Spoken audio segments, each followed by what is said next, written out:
En février 2023, j'ai voyagé en Afrique du Sud avec 17 camarades guinéens. Nous sommes partis pour découvrir le long héritage sud-africain en matière d'organisation communautaire et d'activisme en faveur de la justice environnementale.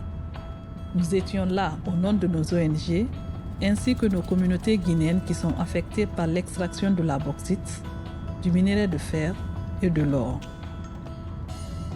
Je m'appelle Mariam Abari et je travaille pour l'ONG internationale Inclusive Développement International. Notre visite a été organisée par une ONG sud-africaine pour la justice environnementale qui s'appelle Groundwork, en collaboration avec plusieurs de ses partenaires locaux. My name is Samson Mukwena. I work here at VAL, Environmental Justice Alliance. The organization was established in 2004 to respond to the challenges of pollution in this region. The air that we are breathing is not healthy for human beings. And we've been in struggle to make sure that the air that we breathe in the region, it comply with the South African legislation. There is good laws that we fought hard for those laws to be there, but we see the failure of government to implement and make sure that the air pollution in this region is in compliance. Tout au long de notre voyage, nous avons été touchés par un message commun qui nous a été partagé par de nombreuses personnes qu'en dépit de plus de 100 ans d'exploitation minière industrielle en Afrique du Sud, la majorité des citoyens ne bénéficient pas des retombées du développement minier. South Africa is more than 400 years of mining. I think when we discover diamonds, we discover gold, we discover coal. Mining in this country has never and will never benefit the majority. They've only benefited the few, the rich and the elite. But the majority, which are black and African in particular, have never benefited on these natural resources that we have. The model has failed to address human development. It means as much as people were promised jobs, not enough people received jobs, but more people were negatively impacted in terms of how many people got sick, how many people have access to basic medical health care. You have the richest of the rich and you have the poorest of the poor. 55% of South Africa lives in poverty. 25% of South Africans don't go to bed with food every night. That's an indictment on our democracy. So you see these beautiful buildings we sit around, these beautiful suburbs you drive around, and just next door, you have people without running water. You have people without sanitation, living next to the people with tennis courts on their property. That's not what we want for Africa. Les communautés locales nous ont parlé de la pollution de l'air, de l'eau et des nombreuses injustices environnementales liées à l'exploitation minière. See, the wind is blowing this direction. So black townships are on the other side, will pass there. So the entire pollution can affect the black townships. When you see where the white neighborhoods are, I think in America they call environmental racism. Because all the white suburbs are on the side of the factory, but the black townships are on the other side. So meaning that the pollution is hitting continuously black neighborhoods.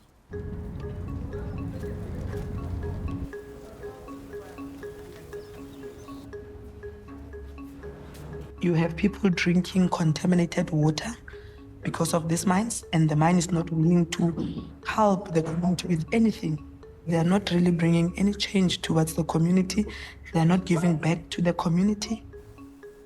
Nous avons visité un site où du goudron s'infiltre dans la nappe phréatique à partir d'une fonderie de fer voisine. Ces barils tentent de recueillir le goudron, mais des années de pollution ont contaminé la nappe d'eau et elle ne peut plus être utilisée pour l'irrigation agricole. I think millions of barrels of this thing sitting across the water table. You see these farms here. He's farming, but he's not using irrigation system because the water is contaminated. Even the soil is contaminated. The problem is that when they were disposing this tar inside the factory, they didn't put it in proper dams. It was just dumped. which was an illegal act. South African government has never prosecuted this company for this environmental criminal that is happening here.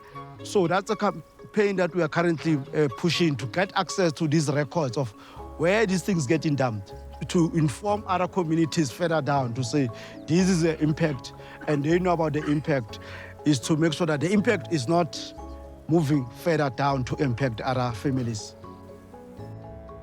Les communautés locales nous ont parlé d'innombrables exemples de la tactique diviser pour régner, une stratégie qui est souvent utilisée par les sociétés minières.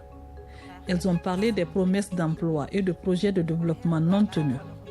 The levels of poverty in our communities are very high. People want to wake up and do something. They want to wake up and go to work. But we understand that the mining industry itself cannot employ everyone. But it's because of the availability of opportunities and how they choose and pick to give the opportunities that sets the people into a conflict. So that's divide and conquer. And for them, their benefit is that they continue to mine peacefully without being disturbed, because the people themselves are conflicting amongst each other. When the mine comes, they come and do consultations, and then they promise people that they will give them jobs. And then there's no such thing, because of most of the time when they come with people who are coming from outside. These companies will come to a community and make promises, but those promises will never be fulfilled. They bought tractors and firefighters sent to municipality, they are all broken. They always avoided to give us a documented agreement, of which will be proved tomorrow, that when we go to them and say, you promised us this and that, but then they didn't want to have anything that is written down. It was always a verbal agreement, which has led to the disappointment that we have encountered so far. They are here to steal the land. They have no land here. They are just here to mine and leave the place just like that. The biggest challenge that we are having is from the authorities, because they are not willing to help and engage. And another issue is to enforce the laws. Les communautés locales nous ont aussi parlé de la violence et de la profonde difficulté d'obtenir justice pour les nombreux préjudices subis. I'm very worried about what is happening in our communities, because the people are dying in the mining premises, but no one knows who killed that person. But in the mining industries, there are many cameras. The cameras don't see who killed who. But if you steal a tin of paint, they will follow you until to your house. They will know you that you steal a paint. Why they don't know who killed the person in the mines? As an activist, we are going to face with all those complexities of people, some people not agreeing with you, but also not having the guts to engage, but are prepared to physically harm you. And we know the police system, though it's there, sometimes they harbor such people, because such people are being handled by those who have money, those who benefit from contracts in the mining industry, which impacts on us and our parents, who lives in the area. Nous avons visité le site du massacre de Marikana, où, en 2012, la police a tué 34 ouvriers qui avaient entamé une grève de 6 semaines. In 2012, August, the workers started to go on strike here, wanting an increase into their salaries. They could not reach an agreement with the mine. At the same time, the people who were in control of the mines were starting to talk to the police, and the higher people in power, political power, starting to recharacterize the strike. And they perceive it as some criminal action. So the police went on an operation, and On the 16th, they went on an action where they shot a lot more workers, and 34 of them died. Same, and the whole area was like a war zone. There was a commission thereafter, commission of inquiry, that found that the police used an excessive force on the workers. They were highly armed, and they used that force. No police has ever been charged. Some of the workers who were part of this were charged.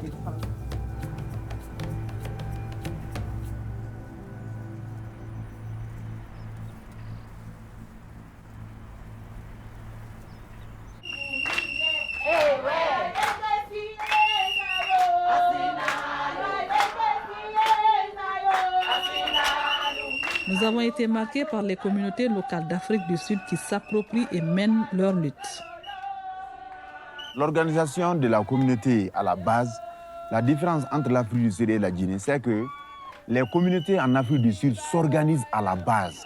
Donc c'est eux-mêmes qui font leurs activités avant que la société civile n'intervienne. Alors qu'en Guinée, réellement c'est la société civile qui vient trouver les communautés afin de faire les activités. Donc il y a cette différence. Sometimes it needs you as a person who stays in that community to call your community, sit down with the community and tell them, explain these big terms that they hear, your SLPs, your DMR, your acts and adoption. You have to sit down so that it's a community thing, so that even if they come in back doors, the community stands firm and say, we are fighting for our rights. Nous avons rencontré Promesses, qui dirige le mouvement environnemental de Vukani, une organisation communautaire qui lutte contre le charbon. Elle réclame un air pur dans une province où se trouve le groupe de centrales électriques de charbon le plus polluant au monde. When we find that people are sick, there were a lot of questions when we get back to sit down and discuss the outcomes that we came with in our door-to-door campaign. So that's when we decided to say, no, this is a serious problem. We can't look into our children dying because of air pollution and the production around the area. Let us stand up and make sure that we fight for this. It's our right to do so.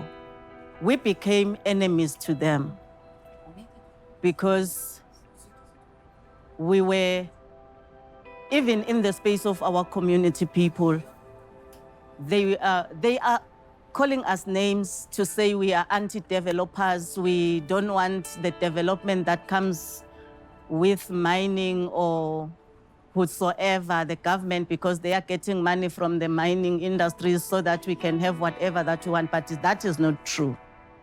Est-ce que ça a été l'une des raisons qui t'ont poussé à être championne de ce mouvement?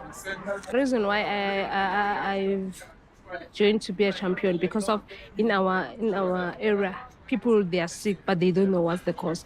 I want to teach other people because in our area, they are not aware what's the cause of the asthma. So our area is very dirty and many people, they are sick. I have to go and explain for the teacher that no, don't be surprised when my child is absent for weeks or months because she's sick. What was that? It was blasting. Yes. In this type of organizing, where people organize themselves to demand change, it is very powerful because, one, people are becoming conscious of their own environment. Two, people begin to understand what democracy means. And people demand to see changes and they want to be properly consulted. And to me, that's very important because if you organize yourself in that fashion, then the authorities need to recognize that they cannot take decisions without the engagement of community people. If we are dependent on one person, this is where industries start to divide us because they just take that one person away and there's nothing we can do. So when we build our movements, let us think about how we leverage our efforts. If one person is compromised, you still have 99 people to carry the struggle. But if information and the capacity sits with one person, if they bribe that one person, the whole organization is dead. So that's why I like the code. Because if one goes, we're still left with 99% effort. and the struggle will continue. Je pense que ça, c'est quelque chose qui m'a beaucoup marqué. Et le fait que les communautés comprennent que c'est leur combat à elles, malgré tout ce qu'une ONG peut faire, qu'elle soit internationale, nationale, mais qu'elle mette à l'esprit que c'est notre combat et c'est à nous communautés, de le mener. Ça, c'est quelque chose qui m'a marqué.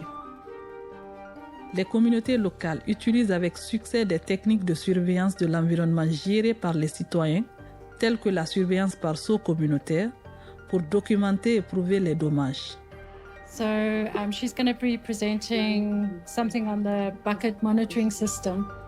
Le saut est une méthode d'échantillonnage de l'air peu coûteuse et facile à utiliser pour mesurer les produits chimiques toxiques présents dans l'air, tels que le benzène et le sulfure d'hydrogène.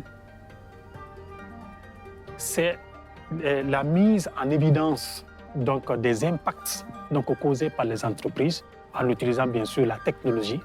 Je crois que c'est quelque chose qui a beaucoup attiré mon attention. Il ne s'agit pas de clamer qu'on est victime de tel ou de tel sans preuve palpable. Donc cette communauté a utilisé ces évidences donc, pour montrer à qui de droit ce dont ils sont impactés, ce dont ils sont victimes dans leur situation. L'établissement des évidences, que les communautés participent elles-mêmes à essayer de trouver les évidences et à mettre ça, à opposer ça devant l'entreprise, mais pas ailleurs, mais surtout au niveau national. Les communautés sud-africaines réclament une transition juste pour sortir d'une économie extractive descendante et aller vers une économie régénératrice fondée sur des valeurs d'inclusion et d'équité. There is this myth that South Africa is a developing country with huge resources. Those resources are not trickling down. You know, we have this economy that is a top-down economy that is not benefiting ordinary people anywhere in the world. So it's up to us as activists and communities to organize. As communities, we need to say to our people, especially young people, that there is alternative. And the question is, how do we build that alternative as organizations? We've recruited the youth because we want them to be in this just transition space and to create more awareness in our community with regards to climate change. We feel that if we teach the youth, it's going to be more fruitful than teaching an older person, because if you tell an older person, they go home with the information. But if you teach a kid, the kid goes home, teaches their mom, their friends. So it's more productive that way than teaching older people only. What we want for Africa is development that will give everybody a decent life. We want development that's regenerative in terms of rebuilding our society, our economy, and importantly, our ecology. Because if we don't have that, we're not going to be able to survive. And for groundwork, it's important to recognize that our principle or our vision is that people are living well with each other and the earth. And you can only live well with each other if you live in solidarity with each other. We are advocating for change, but we say it needs to be fair, it needs to be inclusive. People need to be informed, people need to be engaged. But part of that also speaks to how we reshape our economic system, especially in terms of ownership, how we grow our food, how do we generate the energy that we want to consume as people rather than as industry. Nous avons visité des sites qui montrent une transition juste vers une économie régénératrice, dont une centrale solaire appartenant à la communauté et un jardin communautaire qui fournit des emplois et des formations professionnelles, ainsi que des aliments sains et abordables aux communautés environnantes. This is our project. It used to be a camping site at this place. So we took an initiative with the community to develop this place into what it is today. So we make a park for the community to come and rest and do their things here, and then a food gardening at the site. We are trying to create a job for the unemployed and take out youth from the street to come and help us here so that it can be productive and create more jobs for our youth instead of waiting for the government to do something for us. If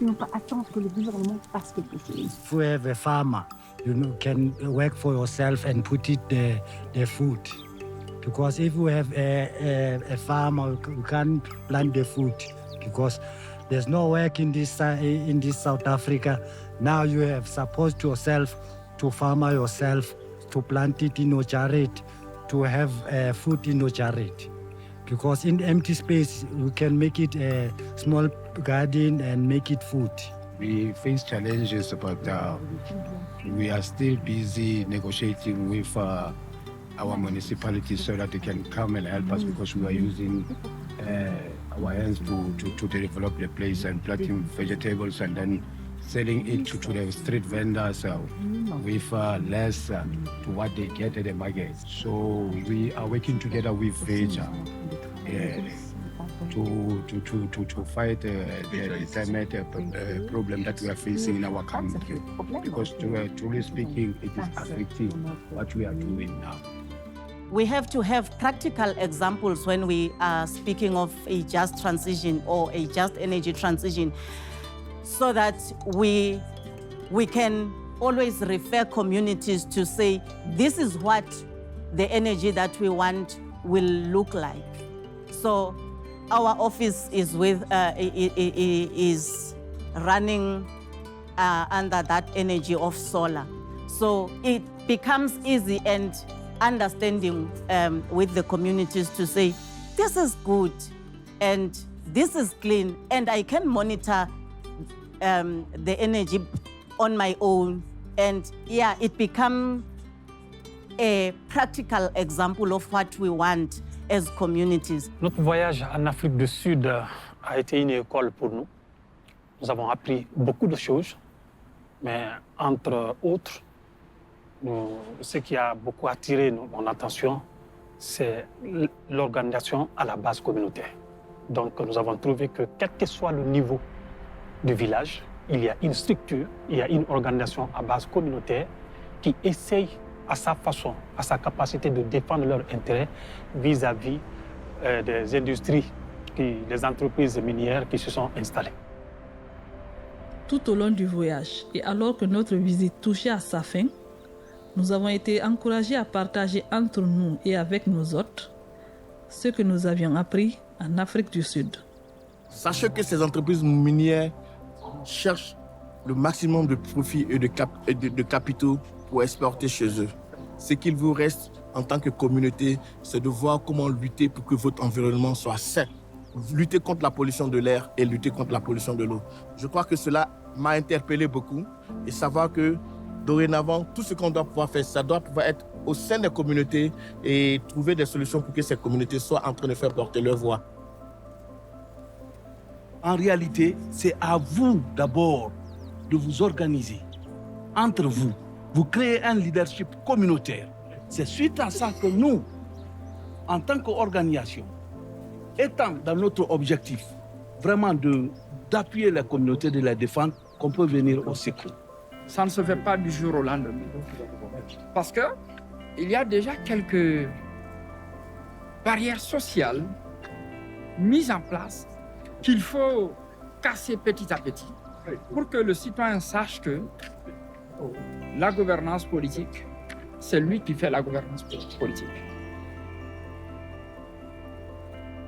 So we must always remind ourselves that the system that we are fighting for, they're fighting against, it's an exploitative system. It's there to exploit the Africans. Because the system is to extract and pull things out of the country and benefit the West. So we must resist these things and say, let's keep coal in the soil, let's keep oil in the hole. For the benefit of our generation, we have to rethink about the development as Africans. What kind of a development we want?